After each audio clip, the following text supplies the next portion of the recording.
There's a windfall for Western creditors as Ukraine decides to give away almost half of its budget. Ukraine is also using military aid from the Pentagon against civilians in Ukraine's eastern regions. And Ukraine continues to falsify history by flying the LGBT Rainbow flag over the city. But this is StopFake, the place where we dissect Russian disinformation about Ukraine and a little more. So let's get to it. According to the pro-Kremlin publication Navigator, this year, Ukraine's servicing of its public debt rose to 45% of the country's total budget expenditures because of cooperation with the International Monetary Fund.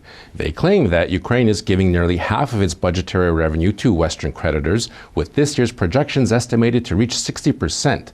Navigator's analysts further claim that servicing its public debt costs Ukraine more than the actual cost of running the country. Now, in November of last year, the Ukrainian government presented an updated draft budget for 2020. Incoming revenue for 2020 amounted to 1.18 trillion hryvnia. 141.5 billion is allocated for servicing Ukraine's state debt to foreign creditors, amounting to slightly less than 10% of the total budget expenses. Claiming that 45% of Ukraine's budget goes to servicing foreign debt is not only completely fake, but ridiculous as well, as is the claim that next year, the 45% will magically grow to 60%. Despite the fact that Ukraine's foreign debt is considerable and annual payments are indeed quite large, it is simply inaccurate to allege that servicing this debt is more expensive than actually running the country itself. Ukraine's largest budget expenditure is for maintaining safety and security. It amounts to 245.8 billion hryvnia. Pension payments make up 173 billion, 136.4 billion goes toward education, and 108 billion for healthcare.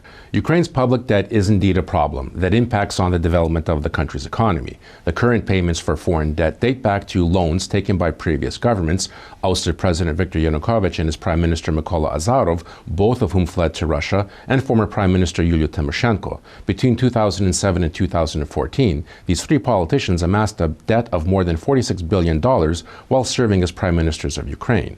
Over the last several years, servicing the debt amassed by Yanukovych and Azarov has reached its peak. The largest payment due for the first quarter of 2020 was $5.42 billion.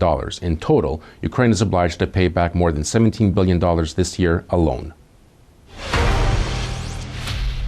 The Kremlin's official media mouthpiece, RT, featured an article earlier this month claiming that the Pentagon's $250 million U.S. security assistance package for Ukraine amounted to, quote, interference in the Donbas conflict which will lead to an increase in the number of victims, including among the civilian population.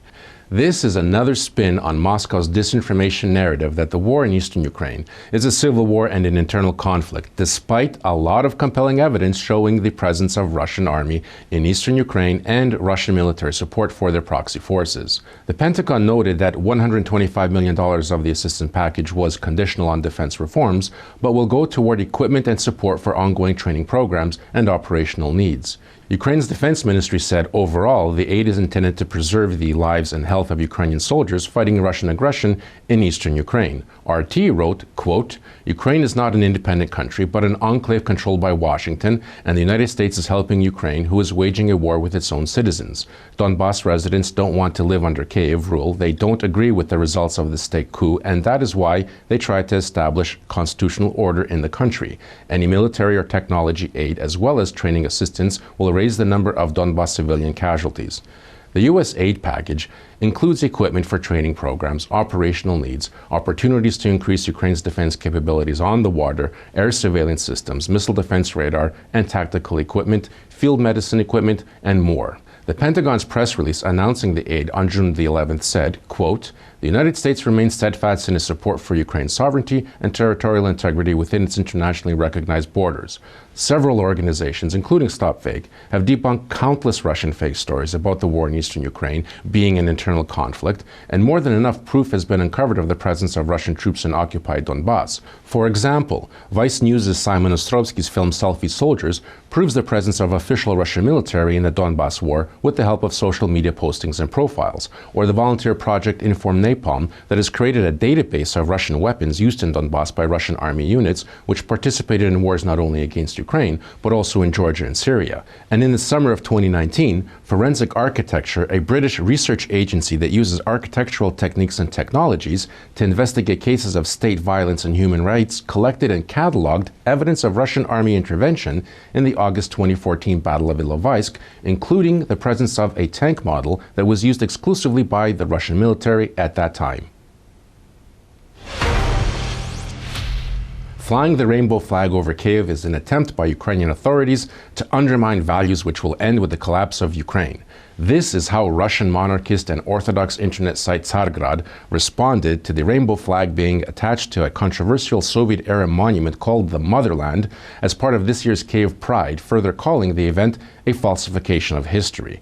Because of the coronavirus pandemic, this year's Kyiv Pride, under the hashtag Mama rozumie I підтримує, meaning hashtag Mom will understand and support, was held completely online, but it also did not have anything to do with the history of World War II. As part of the celebration, a rainbow LGBT flag was flown over Kyiv with the help of a drone, which hovered over the Motherland statue for some time, making it seem as if the rainbow flag was flying from her sword. The slogan, Motherland for Equality for All, accompanied the flag flying over the Ukrainian capital, and the video of the entire flag event ends with the words, "Being different is good together." Dronarium Ukraine, the company that conducted the performance with the flag, posted a statement on its Facebook page in support of the LGBT Ukrainian community. Quote, "We respect the war heroes who gave their lives for our freedom and in no way want to offend their memory, but at the same time we are discouraged by the coat of arms of a dead colossus on a monument in the center of a European capital. This is an oxymoron. This is why we view this monument without any reverence." The Motherland statue is part of a World War II memorial complex in Kyiv. The 102-meter-high steel monument is an example of socialist realism.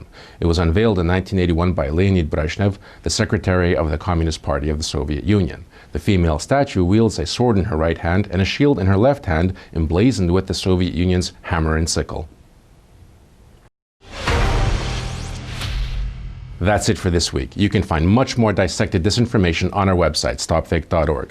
Be vigilant, stay safe, look out for fakes, and contrary to Russian disinformation, washing your hands and social distancing will in fact protect you from the coronavirus. And if you spot any disinformation about Ukraine, forward it to us for a truth autopsy. I'm Marko, and this is StopFake. Thanks for watching.